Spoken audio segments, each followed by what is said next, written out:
Hi, and welcome back to my channel. In this video, you have my January TBR. Now, going forward, I probably will be combining TBRs and wrap-ups in the same video, but I haven't calculated my December stats yet, and I think I'll just roll that into my 2023 stats review, the year as a whole, and won't be wrapping up December separately. So let's go into my January TBR. I've already posted a couple of my project videos for this upcoming year.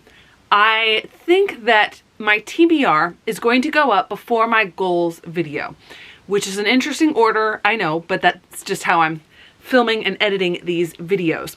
So I will briefly mention some goals as I go through the books that I have on my TBR for this upcoming month as I get to them.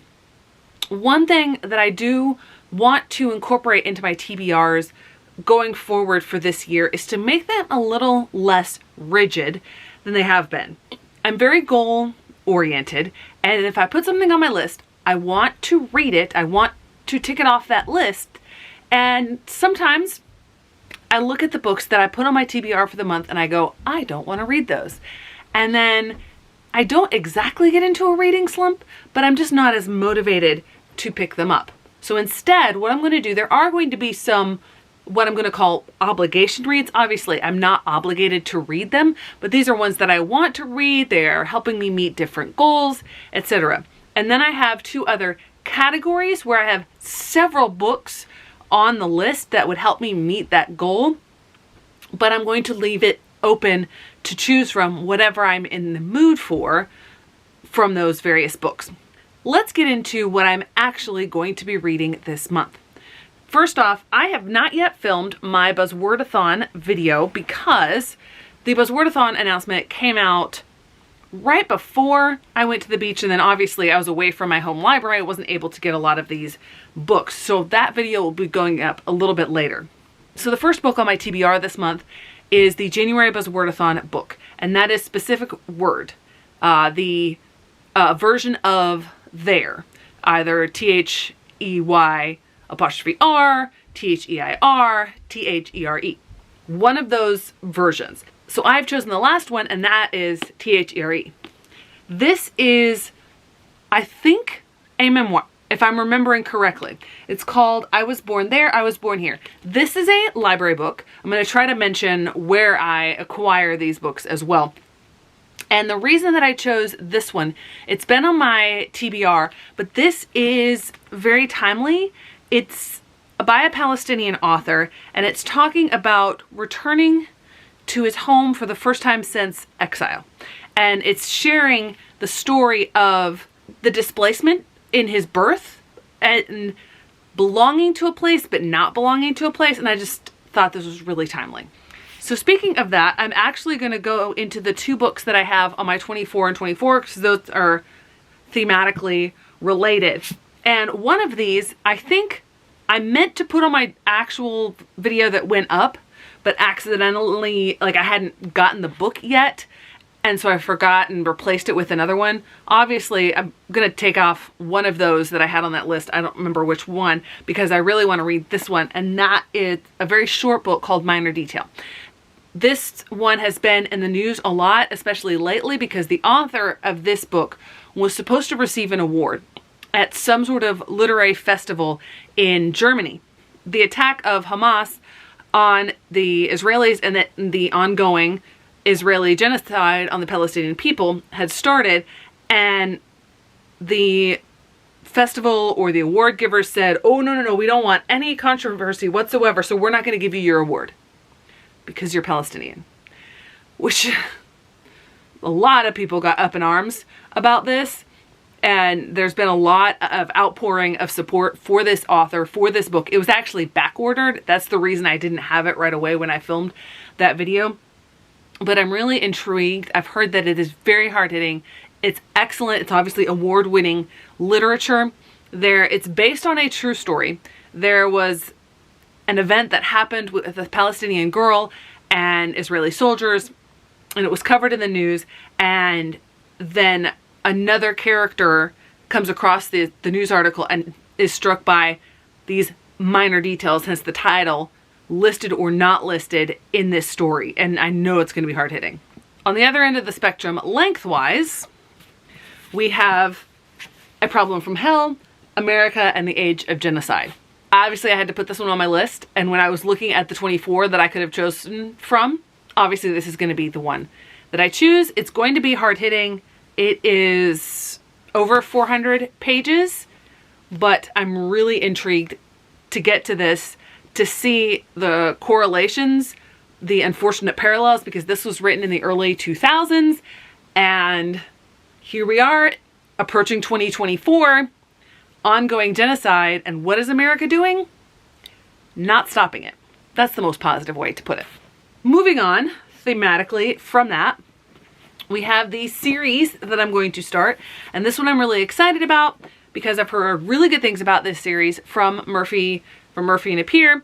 We have very similar fantasy tastes, and she loves this series, and that is the Natural History of Dragons series. I think it's, the Lady Trent Memoirs is the series, and the Natural History of Dragons is the first one. In this series, dragons have existed, but I think they're extinct, and she is like a naturalist going around and researching it, and I'm just really excited. I've heard really good things about this story. One of the other goals that I have is to clear all of the series in one way or another, either reading them and deciding to DNF them or completing the series of all the series that I started before I started watching BookTube, because there's a lot on that list.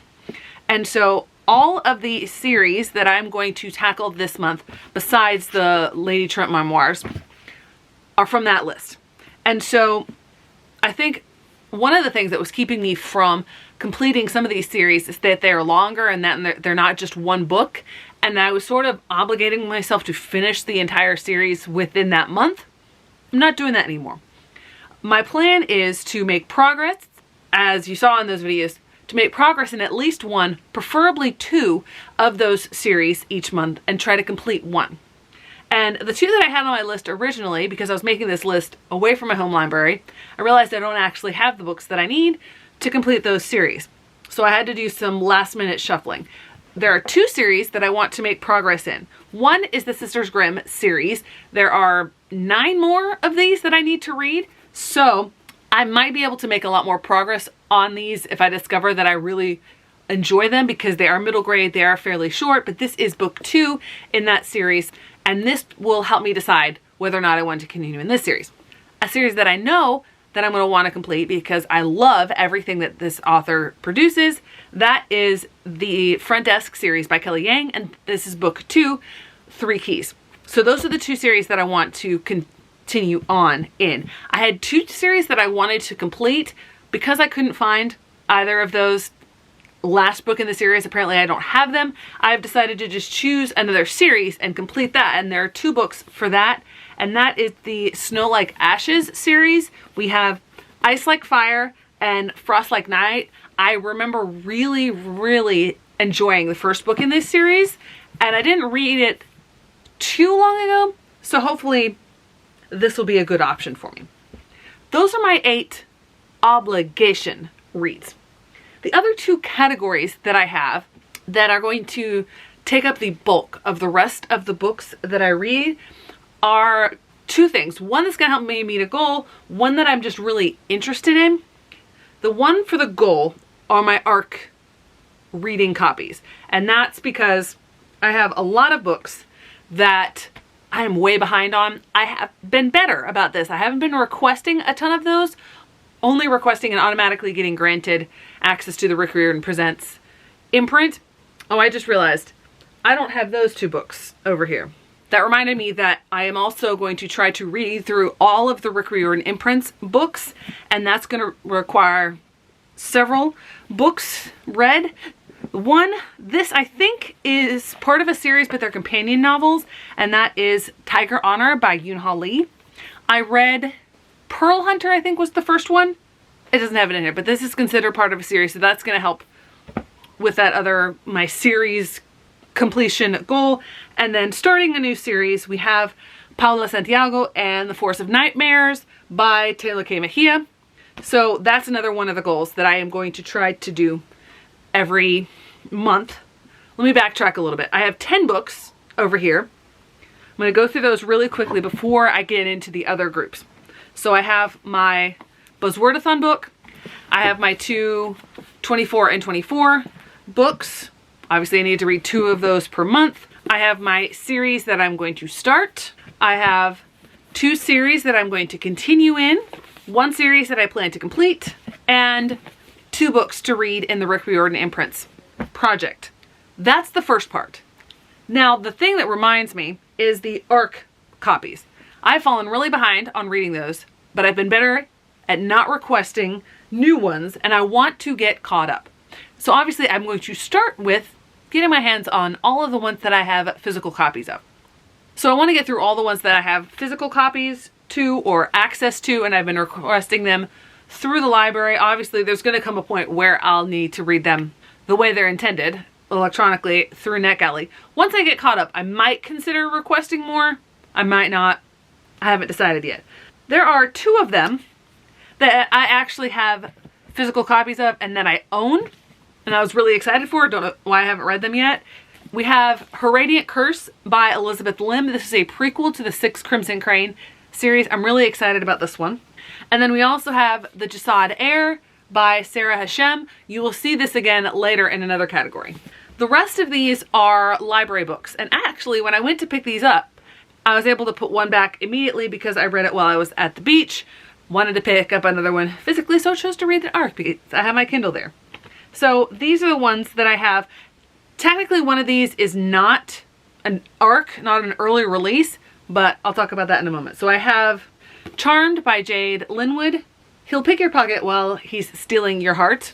I don't remember what a lot of these are about because I requested them a while ago. But this is by the same author as, well, 2 series in the Rick Riordan Presents imprint, which is why I requested this, but I believe this is adult, but it might be YA, and that is The Enchanted Hacienda by J.C. Cervantes.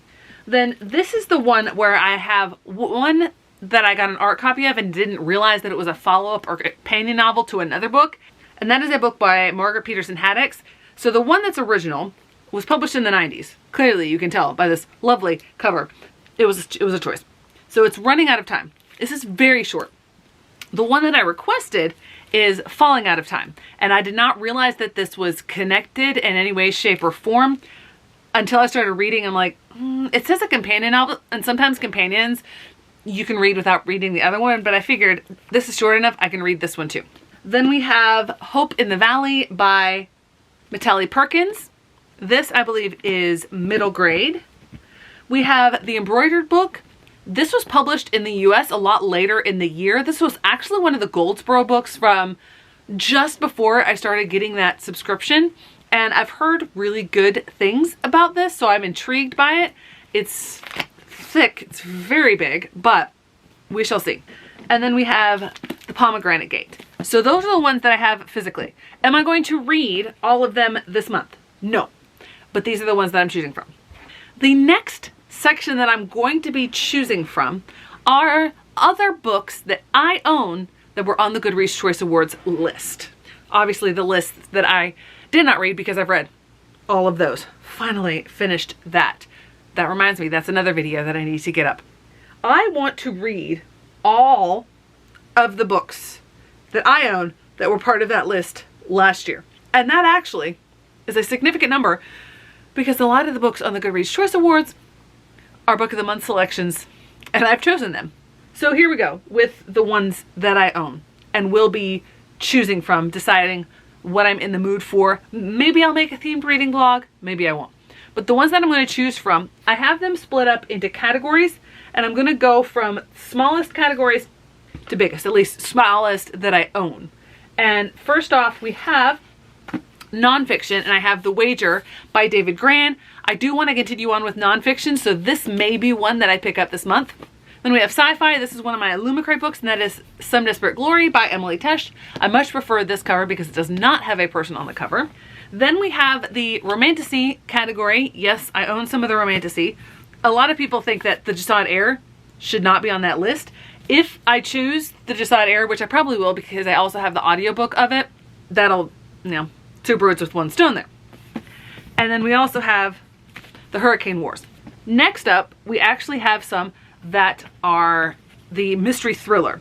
And these are ones that a lot of people, one straight up fits the category. The other two, a lot of people thought, I don't think these should be in that category, which is probably why I have it, because I don't read a lot of mystery thriller. The one that people were like, yes, this definitely belongs in this category is Vera Wong's Unsolicited Advice for Murderers. I've heard really good things about this one. Then we have The River We Remember. This is historical, but I think there is a murder mystery in there. And then we have Happiness Falls by Angie Kim. The next one is the just regular fiction category. We have The Invisible Hour by Alice Hoffman. I thought that was a little bit fantasy, but they put it in the fiction section. We have The Witching Game. I've heard really good things about this one. And then of course we have Yellowface. I'm surprised I haven't read this one yet. It's been on my if I have time in the month list for a while. And the one that is the biggest, we should probably sense a theme here because I've made no secret of the fact that I love history, and that is the historical fiction section. It's not much bigger by any stretch of the imagination, but we have Wayward by Amelia Hart, Banyan Moon by Thao Tai, The Secret Book of Flora Lee by Patty Callahan Henry, and Let Us Descend by Jasmine Ward. Don't ask me why I gave you the authors on one category but not the others. Who knows? That is my TBR for January. A couple big categories, and then also my required reads.